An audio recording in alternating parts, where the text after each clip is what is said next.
नमस्कार। इस खास मास्टर क्लास में स्वागत है। आज हम मेडिकल साइंस के एक बेहद ज़रूरी और कॉम्प्लेक्स टॉपिक पर डीप डाइव करने वाले हैं, जो है नियोप्लाजिया। एक हाई यील्ड पैथोलॉजी सेशन की तरह आज हम इस बीमारी की बारीकियों को समझेंगे। ये सफ़र एकदम माइक्रोस्कोपिक बेंच से शुरू होकर सीधे क्लिनिकल बेड साइड तक जाएगा। हर एक कॉन्सेप्ट बहुत इंपॉर्टेंट है, तो पूरा ध्यान दीजिएगा। चलिए शुरू करते हैं। आज के इस मास्टर क्लास के सिलेबस पर एक जल्दी से नज़र डालते हैं। सबसे पहले नॉमेनक्लेचर और ट्यूमर बिहेवियर को कवर किया जाएगा, फिर एपिडेमियोलॉजी और कार्सिनोजेंस पर आएंगे। उसके ठीक बाद मॉलिक्यूलर हॉलमार्क्स और ट्यूमर इम्यूनिटी को देखेंगे और फाइनली क्लिनिकल फीचर्स पर बात करेंगे। ये पूरा सफ़र सेल्यूलर डेफिनेशन से शुरू होकर सीधे पेशेंट की डायग्नोसिस तक जाएगा। Okay, let's dive into this. Section 1, nomenclature and tumour behaviour. Medical field में और ख़ास तौर पर पैथोलॉजी में प्रिसिजन बहुत मायने रखती है। सही मेडिकल टर्मिनोलॉजी यूज़ करने से ही क्लिनिकल सिचुएशंस की ठीक और सटीक समझ बनती है। सबसे पहले एक बेसिक सवाल, नियोप्लाजिया आखिर है क्या? विलिस की डेफिनेशन के अनुसार ये एक एबनॉर्मल और बिल्कुल अनकोऑर्डिनेटेड नया टिश्यू ग्रोथ है। इसकी खासियत ये है कि जब इसका ट्रिगर या स्टिमुलस हट जाता है, तब भी ये एक्सेसिव तरीके से बस बढ़ता ही रहता है। इसके साथ एक और टर्म आती है, एनाप्लाजिया, जिसका सीधा सा मतलब है सेल्यूलर डिफरेंशिएशन की कमी। ध्यान रखने वाली बात यह है कि एनाप्लाजिया मलिग्नेंसी की सबसे सटीक सेल्यूलर पहचान है। जब सेल्स एनाप्लास्टिक होते हैं तो उनमें प्लियोमॉर्फिज्म, डार्क हाइपोक्रोमैटिक न्यूक्लियाई और एबनॉर्मल माइटोसिस जैसे लक्षण साफ दिखाई देते हैं। अब देखिए, किसी भी ट्यूमर के दो मेन हिस्से होते हैं, पैरेन्काइमा और स्ट्रोमा। पैरेन्काइमा से ही ट्यूमर का ओरिजिन और उसका बिहेवियर डिसाइड होता है। टिश्यू ओरिजिन के बेस पर हम इनको क्लासिफाई करते हैं, जैसे बिनाइन यानी नॉन कैंसरस ट्यूमर्स के नाम के आगे जनरली ओमा लगता है। अगर ट्यूमर मैलिग्नेंट है और मीजेनकाइमल ओरिजिन का है तो सफिक्स होगा सार्कोमा। वहीं अगर ओरिजिन एपिथेलियल है तो कार्सिनोमा लगाया जाता है। लेकिन हर रूल के एक्सेप्शंस होते हैं, जैसे लिम्फोमा और मेलानोमा। इनके नाम सुनने में बिनाइन लगते हैं, पर ये एक्सेप्शंस बिल्कुल मैलिग्नेंट और घातक होते हैं। इन दोनों के बीच का सीधा क्लिनिकल अंतर एकदम क्लियर होना चाहिए। बिनाइन मासेस वेल डिफरेंशिएटेड होते हैं। ये कोहिसिव, एक्सपेंसल और इनकैप्सुलेटेड होते हैं, मतलब अपनी ही जगह पर सिमटे हुए और बहुत धीरे धीरे बढ़ने वाले होते हैं। इसके बिल्कुल ऑपोजिट मैलिग्नेंट ट्यूमर्स एनाप्लास्टिक और एराटिक होते हैं। ये बहुत ही आक्रामक, लोकली इन्वेजिव और अपने आसपास के नॉर्मल टिश्यूज को बुरी तरह से डिस्ट्रॉय करने वाले होते हैं। यहाँ पर एक बहुत ही क्लासिक सवाल बनता है, जो वार्ड्स में और एग्जाम्स में परखने के लिए अक्सर पूछा जाता है। मैलिग्नेंसी को अनइक्वालिकली पहचानने का सिंगल मोस्ट रिलायबल फीचर आखिर क्या है? सोचिए थोड़ा। इसका एकदम सटीक जवाब है मेटास्टैसिस। अगर एक ट्यूमर अपने ओरिजिनल पॉइंट से किसी दूसरी जगह फैल गया है तो वो 100% मैलिग्नेंट है, इसमें कोई डाउट नहीं है। और ये स्प्रेड या डिसेमिनेशन आखिर होता कैसे है? इसके 3 मेन पाथवेज हैं। पहला, ट्रांसकोलोमिक सीडिंग, जिसमें ट्यूमर सेल्स बॉडी कैविटीज के अंदर फैल जाते हैं। दूसरा है लिम्फेटिक स्प्रेड। याद रखिएगा, ये आमतौर पर कार्सिनोमास का सबसे पसंदीदा रास्ता है। और तीसरा पाथवे है हिमैटोजेनस स्प्रेड, यानी ब्लड वेन्स के जरिए फैलना। ये रास्ता सार्कोमास कॉमनली यूज करते हैं और हिमैटोजेनस स्प्रेड से ये सेल्स सीधे लिवर और लंग्स पर टारगेट करते हैं। चलिए अब आगे बढ़ते हैं। सेक्शन 2, एपिडेमियोलॉजी और कार्सिनोजेनिक एजेंट्स। अब हम माइक्रोस्कोपिक लेवल से थोड़ा बाहर निकलकर उन मैक्रोस्कोपिक ट्रिगर्स को देखेंगे जो कैंसर की शुरुआत करते हैं। एक्वायर्ड एनवायरमेंटल फैक्टर्स और क्रॉनिक इन्फ्लेमेशन का इस डिजीज प्रोग्रेशन में एक बहुत ही मैसिव रोल होता है। आइए उन इंसाइटिंग एजेंट्स पर गौर करते हैं जो कैंसर ट्रिगर करते हैं। केमिकल कार्सिनोजेंस में 2 क्लियर स्टेप्स होते हैं, इनिशिएशन और प्रमोशन। रेडिएंट एनर्जी की बात करें तो यूवीबी रेज डीएनए में पिरिमिडीन डाइमर्स बनाती हैं और आयोनाइजिंग रेडिएशन सीधे क्रोमोसोम्स को ब्रेक कर देती है।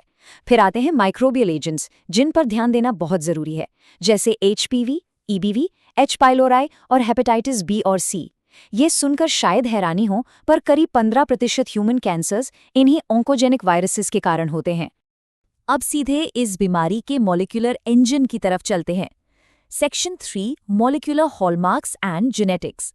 बुनियादी तौर पर देखा जाए तो कैंसर एक जेनेटिक डिसऑर्डर ही है। इसकी सबसे बड़ी पहचान है मोनोक्लोनैलिटी।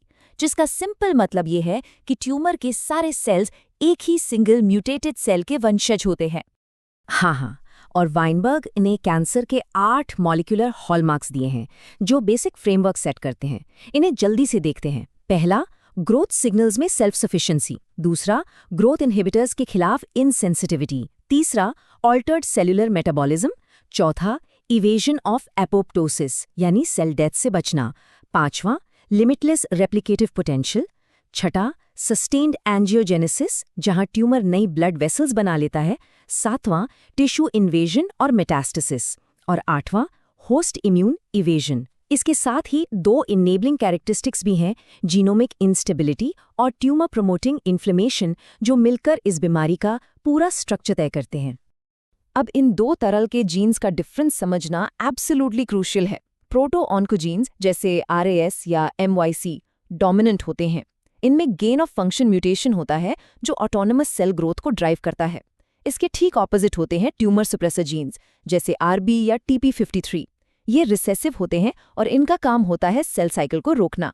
तो कैंसर तब होता है जब इनमें लॉस ऑफ फंक्शन हो जाए, और क्योंकि ये रिसेसिव हैं, इनके फेल होने के लिए दोनों अलील्स का म्यूटेट होना जरूरी है। इसे ही हम 2 हिट लॉस ऑफ हेटेरोजाइगोसिटी कहते हैं। इस नंबर पर थोड़ा गौर कीजिए। 50% से ज्यादा ये उन ह्यूमन कैंसर्स का परसेंटेज है जिसमें TP53 जीन म्यूटेटेड मिलता है। TP53 को हम गार्डियन ऑफ द जीनोम कहते हैं। खैर, जब ये गार्ड ही म्यूटेशन के कारण अपना काम करना बंद कर दे तो डैमेज्ड सेल्स में एपोप्टोसिस नहीं हो पाता, और यही चीज कैंसर के आगे बढ़ने का एक बहुत बड़ा कारण बनती है। इस प्रोसेस को प्रैक्टिकली समझने के लिए वोगलस्टेन के एडेनोमा कार्सिनोमा सीक्वेंस को देखते हैं। कोलोन कैंसर का ये मॉडल मल्टी स्टेप कार्सिनोजेनेसिस को परफेक्टली एक्सप्लेन करता है। स्टेप 1, सबसे पहले APC जीन में म्यूटेशन होता है। उसके ठीक बाद स्टेप 2 KRAS म्यूटेशन आता है, और फाइनली स्टेप 3 में TP53 और SMAD4 का लॉस हो जाता है। जैसे जैसे ये अक्यूमुलेटेड मॉलिक्यूलर हिट्स जमा होते जाते हैं, एक नॉर्मल सेल मॉर्फोलॉजिक प्रोग्रेशन के थ्रू क्रमिक रूप से सीधा कार्सिनोमा में बदल जाता है। और ये एक कॉन्सेप्ट बहुत ही शानदार तरीके से कैंसर सेल्स के ऑल्टर्ड मेटाबॉलिज्म को डिफाइन करता है, जिसे द वारबर्ग इफेक्ट कहते हैं। आमतौर पर सेल्स ऑक्सीजन होने पर अलग तरीके से एनर्जी बनाते हैं, पर कैंसर सेल्स ऑक्सीजन की पूरी मौजूदगी के बावजूद वो एरोबिक ग्लाइकोलिसिस का इस्तेमाल करते हैं। क्यों? ताकि ATP के साथ साथ बायोसिंथेसिस के लिए ज़रूरी इंटरमीडिएट्स भी जनरेट किए जा सकें, जो उनकी रैपिड ग्रोथ के लिए आवश्यक हैं। और यही सटीक कारण है कि हमारे क्लिनिकल FDG पेट स्कैन्स इतने सक्सेसफुली कैंसर डिटेक्ट कर लेते हैं। चलिए अब फोकस शिफ्ट करते हैं। सेक्शन 4, ट्यूमर इम्यूनिटी और इवेजन। अब हम उस माइक्रोस्कोपिक बैटलग्राउंड की तरफ बढ़ते हैं जो हमारे होस्ट इम्यून सिस्टम और इस डेवलपिंग नियोप्लाज्म के बीच लगातार चल रहा होता है। तो आखिर ये ट्यूमर्स इतने स्मार्ट कैसे होते हैं कि वो इम्यून सिस्टम को चकमा दे देते हैं? सबसे पहले वो अपने सरफेस से MHC क्लास 1 मॉलिक्यूल्स को डाउन रेगुलेट कर देते हैं ताकि CD8 पॉजिटिव T सेल्स उन्हें पहचान ना सकें।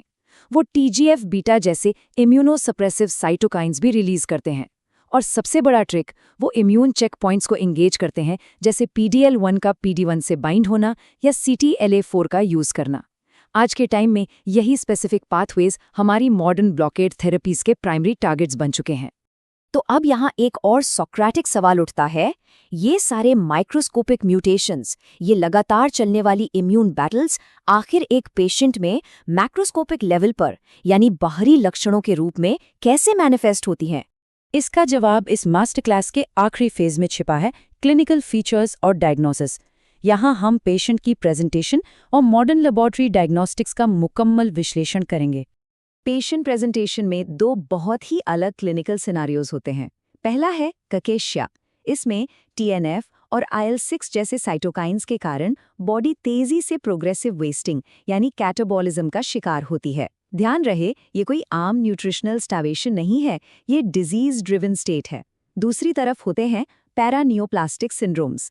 यहाँ ट्यूमर एक्टोपिक हार्मोन्स प्रोड्यूस करने लगता है, जिसके नतीजे में कुशिंग सिंड्रोम या ट्रूसो सिंड्रोम जैसे लक्षण आते हैं। कई बार ये उस डिजीज के सबसे पहले और ओकल्ट साइंस हो सकते हैं।